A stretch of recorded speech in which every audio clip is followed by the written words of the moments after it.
الحق الحق الحق الرسول وباء الرسول آنی علی عبید طالب اللہم صلی علی محمد وآل محمد عجل فرج واہل بیت طیبین الطاہرین معصومین بعد فقال اللہ جل فی کتاب المجید بسم اللہ الرحمن الرحیم قل لا اسألکم علیہ اجرا الا المودۃ فی القربى صلوات پڑھ لیں اللہم صلی علی محمد وآل محمد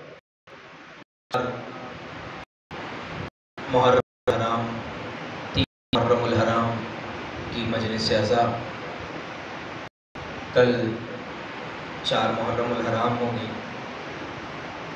اور جس موضوع جس گفتگو کے لیے ہم آپ یہاں جمع ہوئے ہیں اس کا اصل مقصد ہے کہ چاہے کوئی جوان ہو، چاہے کوئی بچہ ہو، چاہے بزرگ ہو، چاہے خاتون ہو، ہم نے ہر جگہ، ہر صنف میں، ہر عمر میں ایک چیز کو رائج کرتے ہیں اور وہ یہ کہ ہم کسی بھی عمر سے ہوں لیکن ہمیں ذکر ہمیں حسین کرنا ہے۔ ماشاءاللہ امام حسین کے ذکر کے لیے ہم جمع ہوئے اور جس کا مقصد ہے کہ ہم اجر رسالت ادا کر رہے ہیں۔ اجر رسالت اسی طریقے سے ادا ہوگا کہ ہم اہل بیت کا ذکر کریں۔ جتنا زیادہ اہل بیت کا ذکر بڑھتا رہے گا اتنا زیادہ ادائیگی اجر رسالت ہوگی۔ ماشاءاللہ بات ہے جب انسان دنیا میں آتا ہے تو پروردگار عالم نے اپنے حبیب سے یہ کہا اور حبیب نے اپنی امت اپنے لوگوں سے فرمایا کہ جب بچہ دنیا میں آئے تو سب سے پہلا کام یہ کرنا ہے کہ اس کا اچھا نام رکھنا ہے۔ توجہات ہیں آپ کی؟ حقوق والدین میں سے پہلا حق یہ ہے کہ جب بچہ پیدا ہو تو سب سے پہلے اس کا نام اچھا نام رکھنا ہے۔ اور مثلا ہم کسی کا نام اپنی زندگی میں کسی اولاد ہو اور وہ اس کا نام ایک ایسا نام رکھے کہ جس کا مطلب ہے کہ مثلا گل محمد کسی کا نام ہے تو اس کا مطلب یہ نہیں ہوا کہ وہ محمد کا پھول ہے۔ اس کا مطلب یہ نہیں ہے کہ وہ محمد کا پھول ہے، اس کا مطلب یہ نہیں ہے کہ وہ کوئی محمد ہے اس کے لیے وہ پھول ہے۔ کیوں کہ یہ اس کا نام ہے، حکم ہوا اچھا نام رکھ دیا۔ عام انسانوں کی بات ہو رہی ہے لیکن اہل بیت کیا ایسا نہیں ہے؟ توجہ رکھیے گا۔ ہمارے یہاں جب اولاد ہوتی ہے تو ہم اس کا نام رکھتے ہیں، اس کا معنی اچھا ہونا چاہیے، لیکن اہل بیت کیا یہ نہیں ہے؟ وہاں نام رکھا جائے گا صفت کے اعتبار سے، مطلب نام رکھا گیا علی تو علی حقیقت میں بلند ہیں۔ ماشاءاللہ علی حقیقت میں بلند ہے اس لیے نام رکھا گیا علی۔ حسین حقیقت میں تفضیل حسین حقیقت میں حسین ہے، ماشاءاللہ اس وجہ سے نام رکھا گیا حسین۔ امام سجاد حقیقت میں سب سے زیادہ عبادت کرنے والے اس لیے نام رکھا گیا عابد۔ امام صادق سے زیادہ کوئی سچا نہیں اس لیے صادق کہا ہے۔ امام کاظم سے زیادہ کوئی اپنے غصے کو پینے والا نہیں اس لیے کاظم رکھا گیا۔ امام تقی، امام نقی اور تمام معصومین کا نام ان کی صفت کے اعتبار سے رکھا گیا، لیکن ہمارا نام ہماری صفت کے اعتبار سے نہیں رکھا جاتا۔ اہل بیت کا نام ان کی صفت کے مطابق رکھا جاتا ہے۔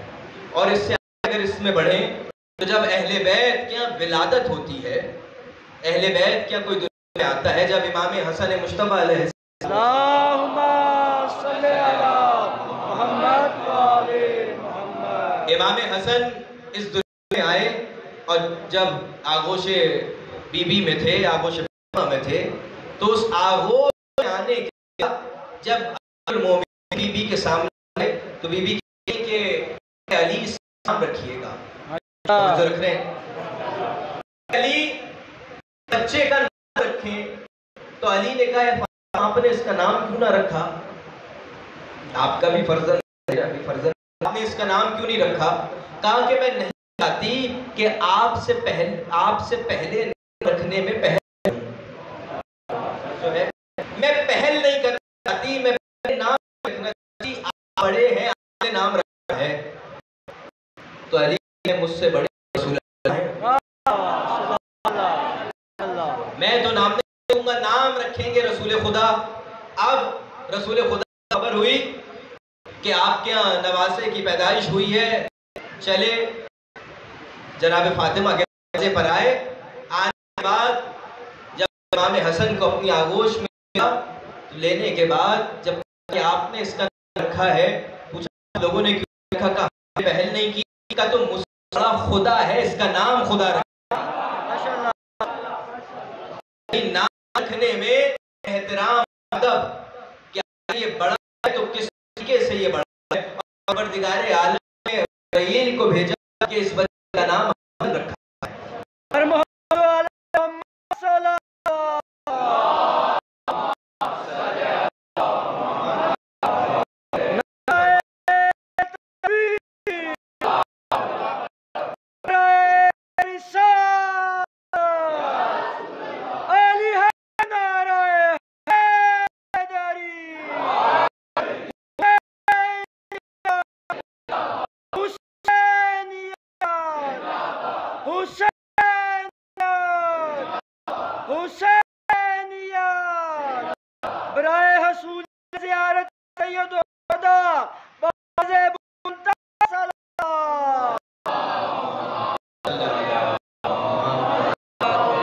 توجہ فرما رہے ہیں آپ کہ اس سے اور یہی سلسلہ تمام معصومین کے ساتھ چلتا رہا.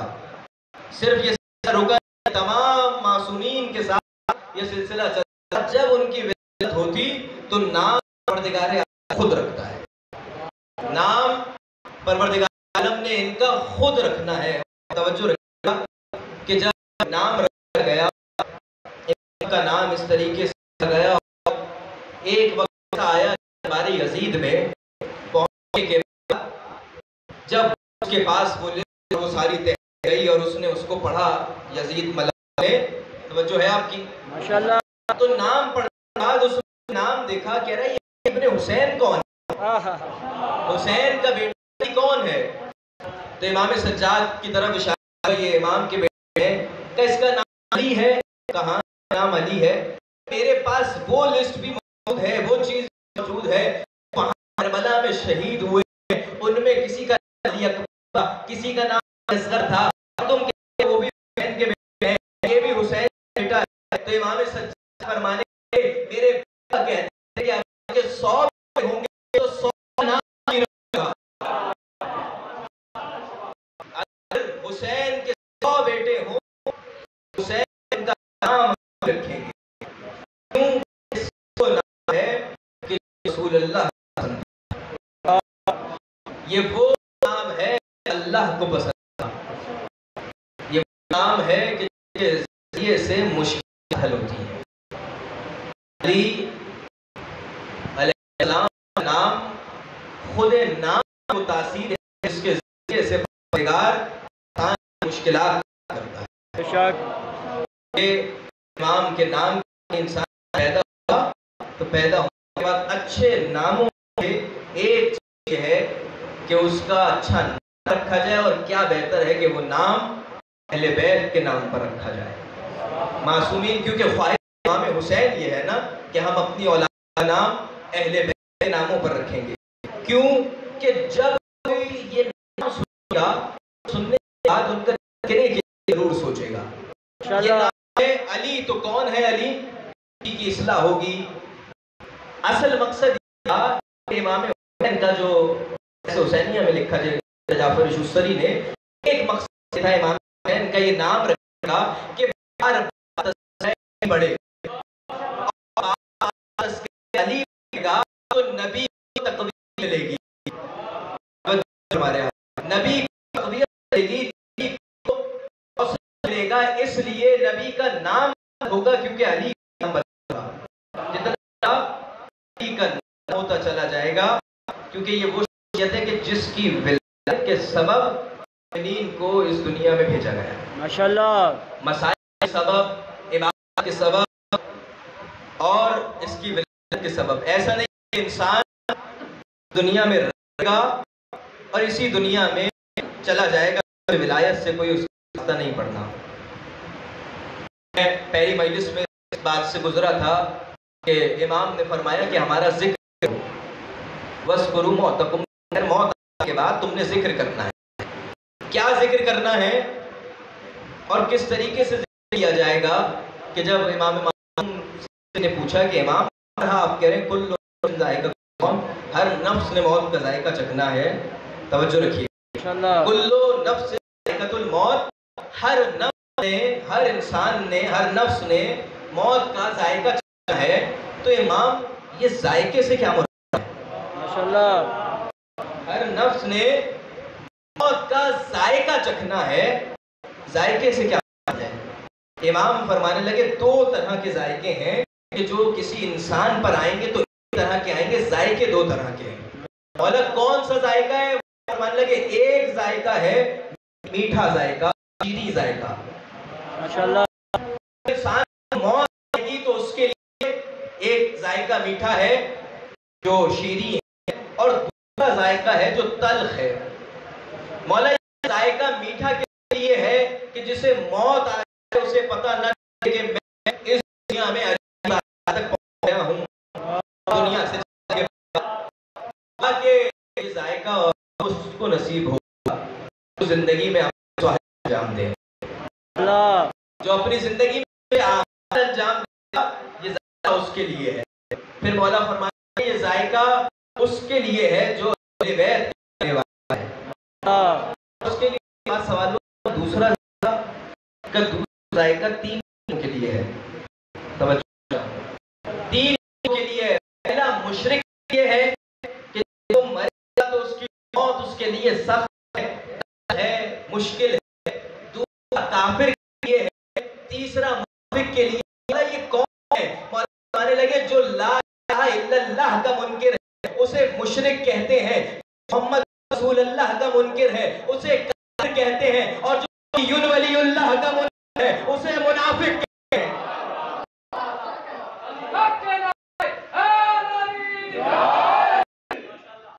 جب انسان دنیا میں ہے اور جائے گا تو ان چیزوں سے گزر کر جائے گا، اسے چاہیے کہ وہ توحید منسلک رہے، اور اگر وہ سچی توحید کو سمجھ جائے گا تو وہ خود نبی کو سمجھ جائے گا، اور جس نے نبی کو پہچان لیا ہو سکتا کہ وہ علی کو بھول جائے، ماشاءاللہ۔ جس نے نبی کو جان لیا، جس نے نبی کی معرفت حاصل کی، جو نبی کو پہچان گیا، وہ اس کے لیے ممکن نہیں ہے کہ علی کو بھول جائے، وہ علی کو بھلا جائے۔ علی کو بھولنے والے وہی ہوں گے جس نے نبی کو نہیں پہچانا۔ نبی کو پہچانے والے صرف اس دنیا میں نہیں، اپنے ساتھ علیہ السلام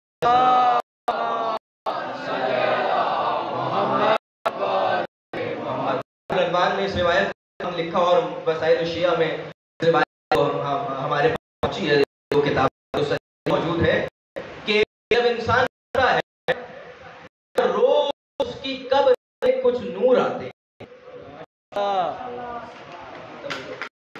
ہر روز اس انسان کی قبر میں کچھ نور آتے ہیں۔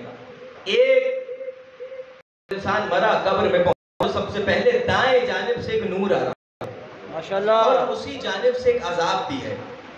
وہ نور ہے اس کی نماز کا نور، وہ اس نے اپنی زندگی میں نماز ادا کی، وہ ایک نور ہے جو وہاں سے آ رہا ہے، نہیں ادا کی ایک عذاب آ رہا ہے۔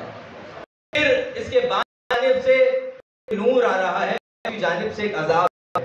وہ نور ہے اگر اس نے اپنی زندگی میں روزے ادا کیے، اپنی زندگی میں روزوں کو رکھا تو نور آ رہا ہے، اور اگر روزے نہیں رکھے تو وہاں سے عذاب آ رہا ہے۔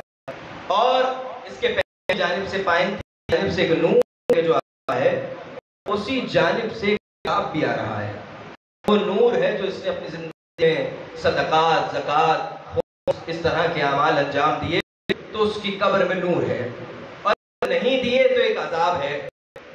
اور اس کے سر کی جانب سے پشت اور سر کی جانب سے ایک نور آ رہا ہے، اور وہ نور ہے اس کا نور. اگر اس کی زندگی میں پہلے عرض کر چکا ہوں کہ جو صاحب اور صاحب ثروت کی حج، وہ حج اس نے ادا کر دیا تو اس کی قبر میں نور ہے.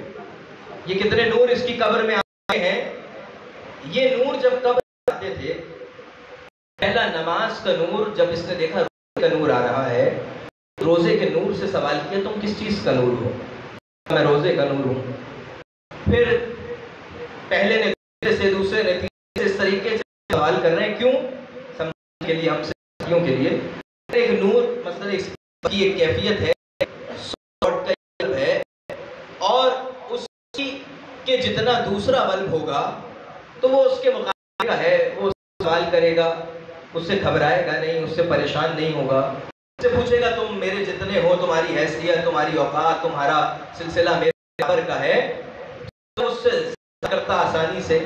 لیکن ایک ایسا نور ہے کہ جو سینے کی جانب سے آ رہا ہے، ماشاءاللہ. اور وہ نور اتنا زیادہ ہے کہ یہ سارے نور پریشان ہے کہ اس سے زیادہ نور ہے تو یہ نور کس چیز کا ہے؟ سبحان اللہ. یہ نور کس چیز کا ہے؟ جو نور ہم سے زیادہ نور ہے. اب پہلے تو یہ ایک ایک کر کے سوال کر رہے تھے تم کس چیز کا نور ہو، کس چیز کا نور ہو. اب یہ سارے نور ایک زبان ہو کر نور سے پوچھتے ہیں. اس کے سینے کی جانب سے آتا ہے کہ تم کس چیز کا نور ہو. پکار کر کیا کہتا ہے؟ دیکھیے گا کیا کہتا ہے کہ اگر میں اس کی قبر میں آنے نہ ہوتا تو تم سارے نور نہ آتے. میں ولایت علی کا نور ہوں. علی حق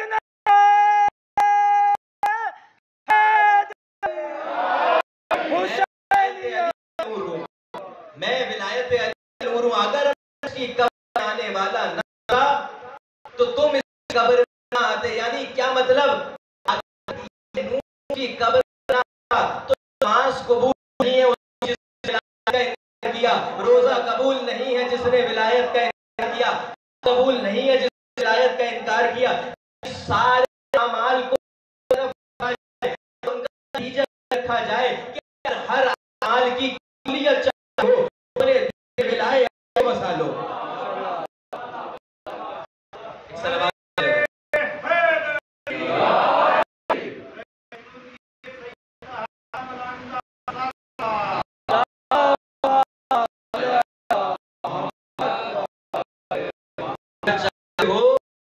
کہ تمہاری قبر میں نور آئے تو وہ نور ہدایت کا نور ہے. تو نور ہدایت کا نور.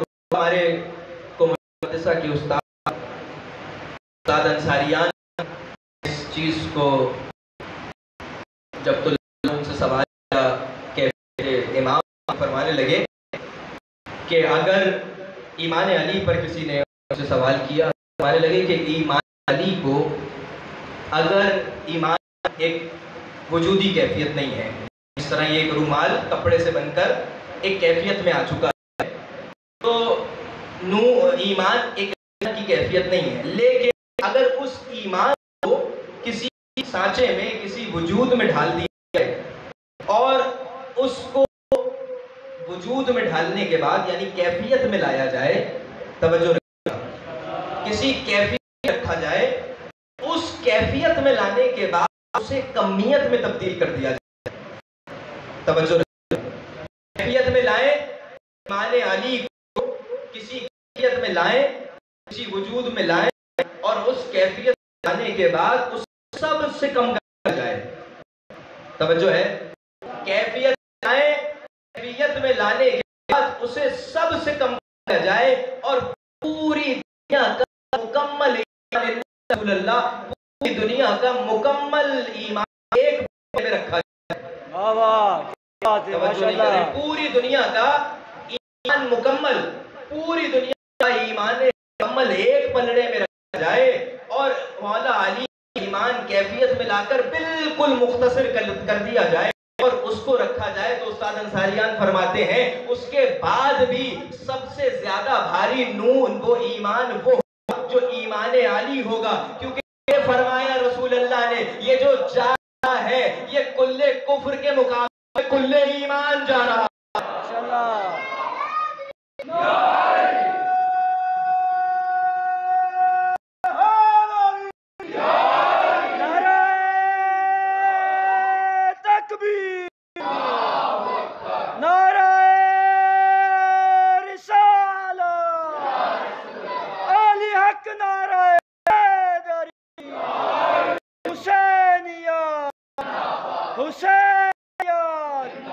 برائے حصول زیارت سید شہداء بآواز بلند صلوات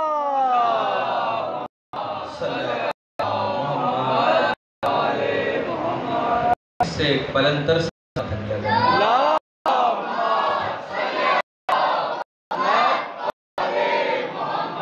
تو علی وہ شخص ہے کہ جن کے بارے میں فرمایا کہ یہ کل ایمان اور وہ کہ کسی موقع پر کسی جگہ کسی بھی مقام پر علی نے اپنے چاہنے والوں کی مقام پر شرمندہ ہونے نہیں دیا۔ کوئی موقع ایسا نہیں ہے کہ علی نے اپنے چاہنے والوں کو شرمندہ ہونے دیا۔ آپ نے سن رکھا ہوگا کہ ایک بادشاہ گزرا ہے ایران کا نام بادشاہ، وہ بادشاہ سامان سفر باندھ کر چلا اپنے کسی عمر کی جانب اور اس کی راہ میں نجف اشرف آیا، امیر المومنین کے حرم میں گیا۔ جانے کے بعد جو اب کیفیت ہے حرم، وہ کیفیت کچھ اونچائی پہ وہ حرم تھا، تو جانے کے بعد جن سیڑھیوں سے گزر رہا تھا اس نے دیکھا کہ ایک شخص ہے، اس کو اس سے دیکھا، دیکھنے کے بعد اوپر گیا، اپنی زیارت کی، واپس پلٹ آیا، اس سے لگا تم کتنے عرصے سے ہو؟ وہ شخص نابینا ہے، آنکھیں نہیں ہیں، دیکھ نہیں سکتا اور دروازہ علی پر موجود ہے۔ کہ تم کتنے عرصے سے یہاں موجود ہو؟ دو تین طریقے سے اس کو بیان کیا کہ مجھے مہینے ہو گئے میں یہاں موجود ہوں، تمہیں شفا نہیں ملی؟ کہا کہ نہیں، اتنے عرصے سے موجود مجھے شفا نہیں ملی۔ توجہ ہے ماشاءاللہ۔ اس کے بعد اس نے اسے دیکھا اور کہا کہ اپنے کو بلا کر کے مجھے ایک سپاہی کو بلا کر مجھے تلوار دو۔ اس کے گردن پر تلوار کو رکھا اور کہنے لگا میں ابھی پلٹ کر جا رہا ہوں، جاؤں گا کچھ کام کروں گا اور مجھے امید ہے کہ صبح نماز ہوگی اور میں آ جاؤں گا۔ آنے کے بعد اگر تمہیں آنکھیں نہیں ملی، تمہیں بینائی نہیں ملی، تمہیں دیکھنا نصیب نہیں ہوا تو میں تمہاری گردن کو اڑا دوں گا۔ یہ کہنے کے بعد یہ وہاں سے رخصت ہوا۔ جب رخصت ہوا تو اس نے یہاں سے امام سے اپنی لو کو بڑھایا، امام سے مانگنے آیا، گڑ گڑانے لگا، رونے لگا، معافیاں مانگنے لگا۔ اب جو پلٹ کر آیا تو کیا دیکھا، اس کو بینائی مل چکی ہے۔ جو فرمائیے گا، دیکھا کہ اس کو بینائی مل چکی ہے، تو سنیے گا نادر بادشاہ نے کیا کہا۔ نادر بادشاہ نے کہا کہ یہ یاد رکھو کہ یہ تمہارا مسئلہ ہے، تمہیں مانگنے کا سلیقہ نہیں تھا، وہ ہمیشہ عطا کرتے ہیں۔ تمہاری کائی ہے کہ تمہیں مانگنے کا سلیقہ نہیں آتا، تمہیں جس وقت مانگنے کا سلیقہ آئے گا تو علی ہے کہ جو عطا کریں گے۔ اور کیسے عطا کریں گے؟ یہ گھرانہ، وہ گھرانہ کہ جو حر حسین کو گھیر کر ایک ایسے مقام پر لے آئے اور لے جانے فرس حسین میں ہاتھ کو رکھا۔ اس وقت مولا نے جب ارشاد فرمایا کہ تیری ماں تیرے غم میں روئے، تو حر جب اس طرح کی کیفیت ہوتی ہے باپ اسی طرح کر دیا جاتا ہے۔ حر خاموش ہو گئے، حر نے کچھ نہیں کہا، حر خاموش ہوئے، حر خاموش ہوئے۔ اور اس کے بعد جو حر یزیدی لشکر میں تھے، آج ساری دنیا حر کو علیہ السلام کہتے ہے، اس کا نتیجہ یہ کہ حر نے احترام فاطمہ کیا۔ تو جس نے احترام فاطمہ کیا وہ السلام قرار پاتا ہے۔ علماء موجود ہیں اشرف کے، ایک عبداللہ محسن الحکیم گزرے ہیں جو اس زمانے کے فقی تھے، اس زمانے کے مراجع سے تھے، اس زمانے کے سب سے بہتر علماء میں سے تھے۔ آیت اللہ محسن الحکیم نے جناب حر کے روزے کی رخ کیا، پڑھ رہے کھڑے ہو کر جناب حر کی زیادت کر رہے ہیں۔ ایک شخص ان کے پاس آیا اور کہنے لگا اے محسن الحکیم کی عمر کتنی ہے؟ انہوں نے 80 کے نزدیک۔ کہنے لگا آپ سید ہیں، آپ عمر میں 30 سال کے ہیں، آپ فقیہ ہیں، لیکن آپ کے اس مقام پر زیادہ کھڑے ہو کر پڑھ رہے ہیں، بیٹھ کے کیوں پڑھ رہے ہیں؟ جب اس نے کافی دیکھا نا کہ یہ نہیں ہے عمر کیونکہ 80 سال کی ہے، تقاضا وجود ہے، یہ سن و سال کا مسئلہ ہے کہ یہ بیٹھ کے زیارت پڑھیں۔ کہنے لگا سید نہیں تھا، آپ سے رتبے میں کم، حر فقی نہیں تھا، آپ سے رتبے میں کم، حر 80 سال کا نہیں تھا، آپ سے عمر میں کم، تو کیا وجہ ہے کہ آپ حر کے اس مقام پر کھڑے ہو کر زیارت کریں؟ کہ نے صحیح کہا، نہ حر مجھ سے عمر میں زیادہ تھا، نہ حر مجھ سے علم میں زیادہ تھا، نہ حر مجھ سے نسب میں زیادہ تھا، میں اولاد فاطمہ ہوں، لیکن میں حر کے مرقد پر، حر کے روزے پر اس لیے کھڑے ہو کر زیارت پڑھ رہا ہوں کہ یہ وہ حر ہے کہ جس کے سر پر رومال فاطمہ بندھا ہے۔ یہ وہ حر ہے کہ جس کے سر پر رومال فاطمہ ہے۔ بس عزیزانو، حر نے جب امام پر پانی کو بند کیا تو امام چلے خیمے سے، اور 3 محرم الحرام ہے، پروردگار عالم نے امام حسین کے لیے ہم کو خلق کیا کہ ہمیں کریں امام حسین کی، امام حسین کی کریں۔ 3 محرم الحرام آج کے روز حضرت عباس نے میرے فات کے نزدیک خیموں کو لگایا، عباس نے خیموں کو لگایا تو خیمے لگانے کے بعد عباس اپنے خیمے آئے، کچھ چیخیں گزرتے ہیں کہ عباس کی ٹوکیاں پڑتی ہیں۔ عباس خیمے سے باہر نکلے تو کیا دیکھا کہ یزیدی لشکر سامنے آیا ہے، اور بلند آواز میں کہہ رہے ہیں کہ اس جگہ سے خیموں کو ہٹاؤ۔